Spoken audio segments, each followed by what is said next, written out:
Hi, I'm Vic. And I'm DJ, and this is Adventures with Vic and DJ. Can you believe that we only have 10 10 days days. until our trip?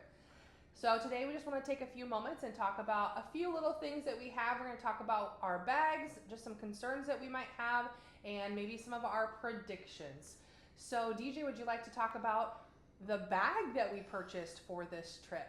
I would love to. We bought it off the infamous TikTok shop. We both got one. Yours is blue. Yeah. This is not our first choice of bag.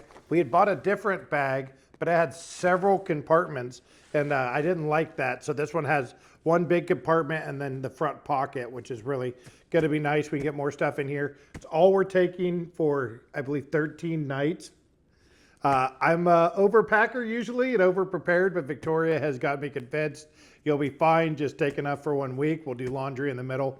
So excited about that. And then we also bought some neck pillows. Yeah, so DJ has a tendency, as most people do, that when you go on a trip, you think about all the things that you could do and pack things that you don't necessarily need. So we kind of made a list of all the things that we really wanted to ensure that we took. So we have tank tops since the weather is going to be about mid 80s there, and some cover ups, so some light jackets, shorts, or capris, jeans, and then we both bought some very nice sandals that have kind of more of a trek bottom, of a rubber bottom on them, so that we can do some hiking and keep our feet. If they get wet, that's okay. But for the most part, I don't really wear a whole lot of makeup, so I really wasn't concerned about that.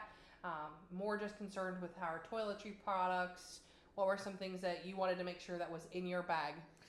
Yeah, so obviously deodorant would be a big one.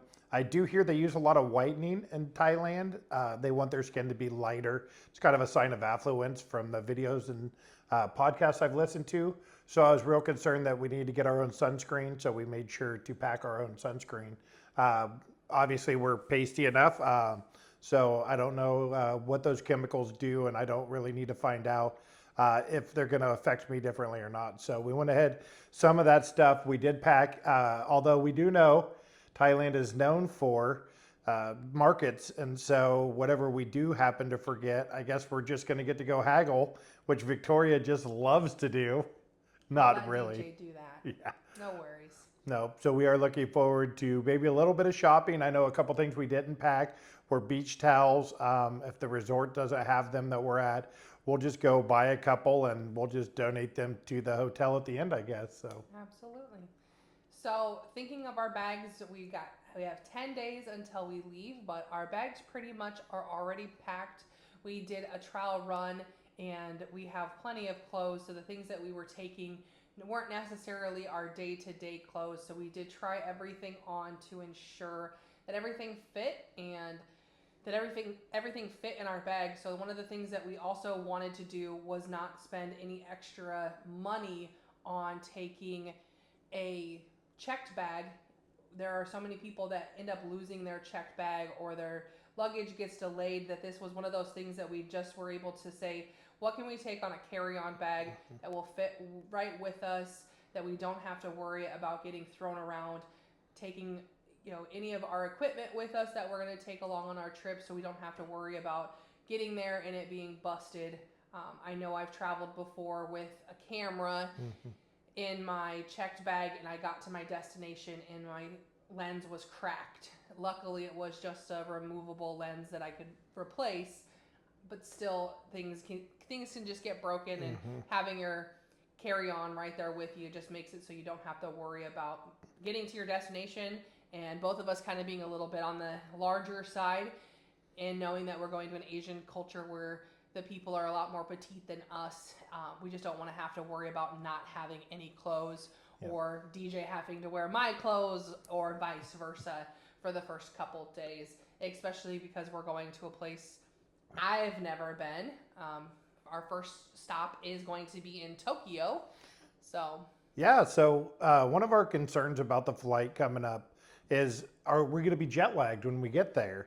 And getting to Tokyo right now, we kind of have the schedule set for Tokyo Tower in that area the first night.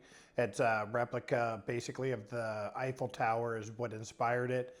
So it's a really neat thing. We'll go over it when we get there, but Yeah. we'll bump it to the next morning if we get there and we're just dead on our feet. It's a 13-hour flight over, and plus we have a 3-hour ride to the airport in Chicago from the Iowa City area where we currently reside. So we'll see how that goes. Yeah, some of the things that we watched about jet lag was fighting that. So they are about 13-hour difference than us. So right now it's about 1 o'clock in the morning in Japan and Thailand area. So we do know that when we get there, it's going to be in the afternoon when we arrive, and we'll know that we've already been up all day. So within that, hopefully, since we're going there in the morning, we're flying all day, we'll do some of the things that we want to do and be on a normal rhythm for us right now. That's the hope. We're going to take some fluids, and we'll just kind of take some either melatonin along with us for that first couple of days, just to kind of get our bodies into a good sleeping pattern. Sleep doesn't affect me as much as it does somebody else. So we'll see how that goes the first couple of days. We're just gonna have to kind of suck it up a little bit and just persevere through, knowing that we are planning to go. We only have less than 24 hours in Tokyo the first day, so just spending as much time there as we possibly can, seeing some things, getting a little immersed in the culture. You mentioned Tokyo Towers. Is there anything else that we want to do there that first day? Yeah, and I believe it's called the Shibuya Scramble Crossing. It's kind of the famous one from Tokyo Drift, where all the people are and the cars are coming through there. Just a ton of people. It's a crazy intersection that just about everything in Tokyo seems to meet there. There's a ton of shops and restaurants there. So our flight does leave from Tokyo to Bangkok at about 11:30 in the morning. So we're probably going to have to get up early to get down there. Probably won't spend a ton of time in the area. Probably won't get to do lunch there, but hoping just to kind of get a feel for the atmosphere.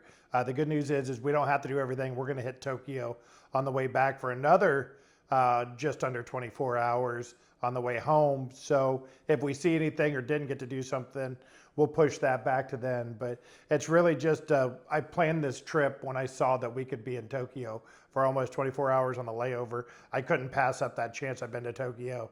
And eventually we'd like to go longer, but really excited about just dipping our toes in that on the way. And then the good news is when we get to Bangkok, we're going to jump on a bus down to Pattaya where we're staying. And we're going to get to the resort, and we're at that resort for 8 nights. So it's the Intercontinental down there. It's right on the bay, right on the water. So the good news there is we can take a day or two to kind of wind down after our busy couple days of flying. Yeah, absolutely.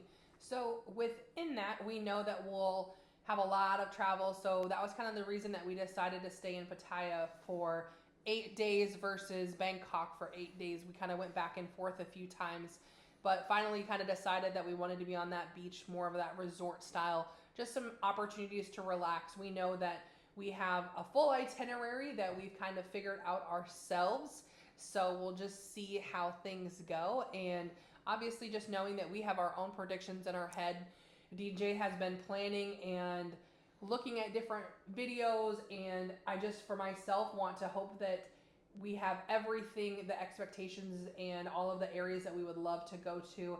And we're planning to put a lot into this trip, just knowing that there's that flexibility that if one morning we wake up and we're just tired and we just want to relax, that we have that opportunity, and that we don't have to pack everything into one trip. Because if we do decide that we really enjoy that area, we can always go back. So Yeah, so I did want to touch real quick on the 8 nights in Pattaya, and then we have 5 nights actually in Bangkok. We try to go in increments of 4 when we're planning to use points, which is what we're doing at the IHG, which is your Holiday Inns and Staybridge and Intercontinental. So the 4th night is actually free when you book with points. So we just want to make sure that we're maximizing the points that we have earned by using the IHG credit card and a few stays here and there that we've done. And myself for work, I've stayed at a few, so that just helps. It's kind of a perk there, and and just something to keep in mind, like if I could have got the flight a day earlier, I would have done 8 days in Pattaya and 4 days in Bangkok rather than that 5 days or 5 nights in Bangkok. But you know, it's worth the extra points, and I think we're going to need all 5 days to get around that city.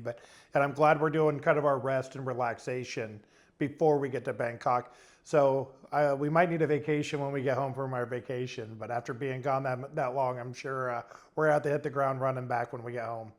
Absolutely. Well, we have 10 days to see if all of our predictions come true. I couldn't be more excited, and we can't wait to share our adventures with all of you. Thank you. Thank you.